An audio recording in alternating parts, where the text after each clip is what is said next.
बिस्मिल्लाहिर्रहमानिर्रहीम। मेरे तमाम काश्तकार भाइयों को मेरी तरफ से अस्सलामु अलैकुम। आज की वीडियो के अंदर दो चीज़ों के ऊपर बातचीत करूंगा। पाकिस्तान के अंदर सबसे बड़ा मसला कलराठी ज़मीनें। पाकिस्तान के ज़रई रकबे में से बहुत सारा रकबा शोरज़दा ज़मीनों का हिस्सा बन चुका है। इसके लिए किसान मुख्तलिफ़ किस्म की तदाबीर अख्तियार कर रहे हैं। मौजूदा डाटा के मुताबिक इस वक्त जो ज़ेरे काश रकबा जो काश्तकार इस वक्त काश कर रहे हैं वो 20 करोड़ एकड़ के करीब है, और उसमें से 2 करोड़ एकड़ रकबा इस वक्त नकारा हो चुका है, जहां पर काश्तकारी नहीं की जा सकती, या काश्तकारी होती है तो वो पैदावार नहीं देती। 10 लाख एकड़ रकबा पाकिस्तान के अंदर ऐसा है जहां पर पानी की सतह ज़मीन की सतह से बुलंद हो चुकी है।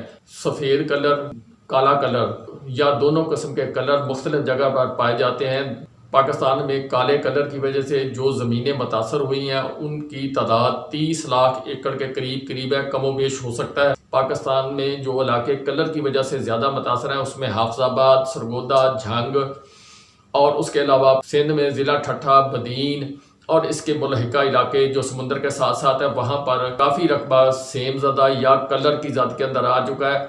सबसे पहले बात करते हैं सफ़ेद कलर की। सफ़ेद कलर अक्सर औक़ात आपको नज़र आता है। सबसे इसकी बड़ी निशानी ज़मीन की सतह के ऊपर आपको जैसे नमक होता है उस शक्ल का पाउडर सा आपको नज़र आएगा। कुछ रकबों के अंदर इसकी मिकदार ज़्यादा है और कुछ रकबे जो है बिल्कुल सफ़ेद जैसे नमक बिखरा हुआ है। आप अक्सर सिंध के अंदर जाएँ तो आपको नज़र आएगा कि समंदर के साथ साथ सतह ज़मीन के ऊपर आपको ऐसे लगेगा जैसे नमक की तह बिछाई हुई है। ज़रई माहिरीन के मुताबिक सफ़ेद कलर वाली ज़मीनों को हम काबिल काश्त बना सकते हैं मुख्तलिफ तरीके से, अगर हम ट्रीट करें और उसके बाद वहाँ से कुछ अरसे बाद हम अच्छी फसल और अच्छी पैदावार हासिल कर सकते हैं। शोरकोट या इधर उधर बहुत सारे इलाके जो है जहाँ पर पहले कभी कलर था, आज वहाँ पर ज़मीनें आबाद हैं और वहाँ पर लोग काश्तकारी कर रहे हैं और अच्छी पैदावार हासिल कर रहे हैं। लोगों ने मेहनत की। जिन इलाकों के अंदर अभी सफ़ेद कलर मौजूद है वहाँ पर आप चंद तरीके इस्तेमाल करेंगे तो वहाँ पर आप सफ़ेद कलर को ख़त्म कर सकते हैं। कलर की वजह से ज़मीन के नमकियात जब ऊपर आ जाते हैं, ज़मीन के मसाम बंद हो जाते हैं और ज़मीन का सांस बंद हो जाता है, फिर उस वक़्त प्रोडक्शन वो कम हो जाती है। उसमें काला कलर आ जाए या सफ़ेद कलर आ जाए, नमकियात की एक तय सतह ज़मीन से ऊपर आ जाती है। इस वजह से ज़मीनें पैदावार देना कम कर देती हैं या बिल्कुल ही ख़त्म कर देती हैं। काले कलर वाले रकबों के ऊपर आपको ना जड़ी बूटी नज़र आएगी, ना कोई घास नज़र आएगा। आपको ब्राउन या डार्क ब्राउन पट्टी आपको नज़र आएगी। अक्टूबर से मार्च तक इन इलाकों के अंदर आपको ये सूरत ज़्यादा नज़र आएगी। इन दिनों के अंदर बारिशें कम होती हैं, ज़मीन खुश्क हो जाती है, नमकियात सतह ज़मीन से ऊपर आ जाते हैं और उस वजह से कलराठी ज़मीनों के अंदर नमकियात की मिकदार ज़्यादा हो जाती है। जिन रकबों के ऊपर सफ़ेद कलर है या ज़मीनें उनसे मुतासर हैं तो वहाँ पर हमें सबसे ज़्यादा जो काम करना चाहिए वो ये करना चाहिए कि उन ज़मीनों को गहरा हल चलाना चाहिए। गहरा हल चलाने के साथ साथ वहाँ पर हमें गोबर खाद और शुगर मड, इसके अलावा दीगर कंपोस्ट जितने भी हैं आपको अवेलेबल हो जाए सस्ते तरीके से, वहाँ पर उसकी तह बिछाएं। उसके साथ जिप्सम का इस्तेमाल करें, सल्फ्यूरिक एसिड का इस्तेमाल करें। सफ़ेद कलर वाली ज़मीनों की pH 8.5, ज़मीनी कसाफत 4 या 4 से कम होती है। सफ़ेद कलर वाली ज़मीनों के अंदर आप गहरा हल चलाएं। गहरा हल चलाने के बाद आप उनको भरकर पानी दें। सफ़ेद कलर वाली ज़मीनों के अंदर आप 2 या 3 दफ़ा ज़मीन को भरकर पानी दें। कम अज़ कम ज़मीन की सतह से 1 फुट ऊपर तक पानी आना चाहिए, यानी ज़मीन को पहले लेवल किया जाए, वट बने को ऊंचा किया जाए और भरकर उसको पानी दिया जाए।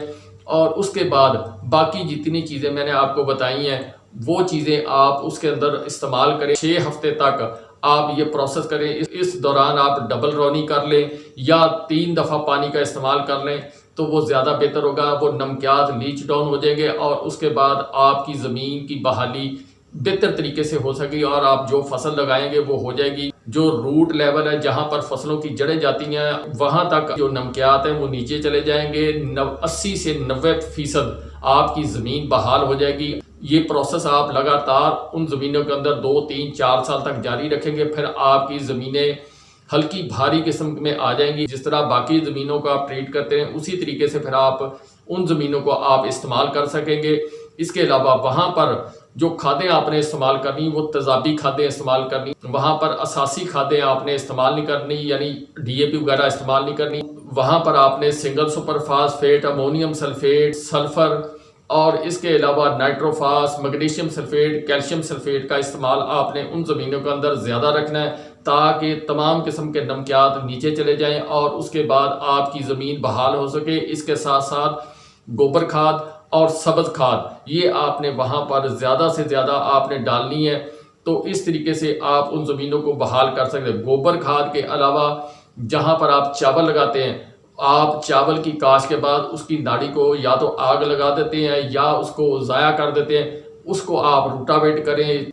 कपास की छड़ियों को भी ज़मीन के अंदर रूटावेट करें। और इसके अलावा जो मकई के पौधे के डंठल होते हैं उनको या तो साइलेज वालों को फ़रोख्त कर देते हैं या फिर उसको काट कर ज़ाया कर देते हैं। आप कोशिश करें कि अपनी ज़मीन की बहाली के लिए इन तमाम चीज़ों को आप ज़मीन के अंदर रूटावेट करें और रूटावेट करने के बाद उसको यूरिया का छट्टा दें।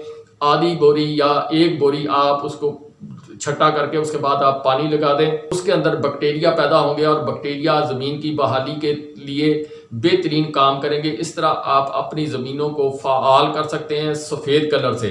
कलराठी ज़मीनों के अंदर आप कोशिश करें जौ, चरी, चावल, कलर घास, चुकंदर और इसी तरह दीगर फसलें, ऐसी सब्जियां जो ज़मीन के नीचे, ज़मीन की तह के नीचे कम जाती हैं, जिस तरह चुकंदर है, शलजम है, इसी तरह और कुछ सब्जियां, सैलड है, वो आप काश करें और उससे आप बेहतरीन पैसे कमा सकते हैं। इन फसलों से चुकंदर साइलेज के अंदर इस्तेमाल होती है और लोग लाखों रुपए फी एकड़ के हिसाब से कमाते हैं। इसी तरह आप प्याज लगा सकते हैं, लहसुन लगा सकते हैं।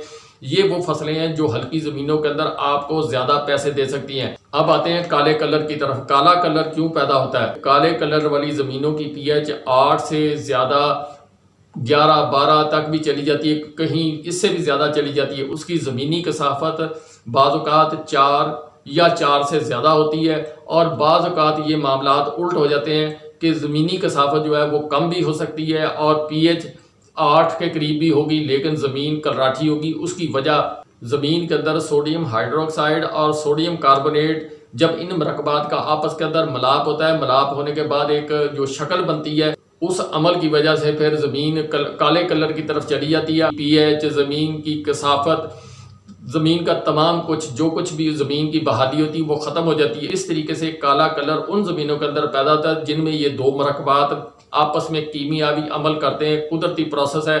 सबसे ज़्यादा मुश्किल ट्रीटमेंट काले कलर का। काले कलर वाली ज़मीनों के लिए आपको चाहिए कि ज़मीन के ऊपर आप गहरा हल चलाएं। गहरा हल चलाने के बाद वहाँ से कोशिश करें कि आप मट्टी वहाँ से अगर उठा सकें तो आप उठा दें।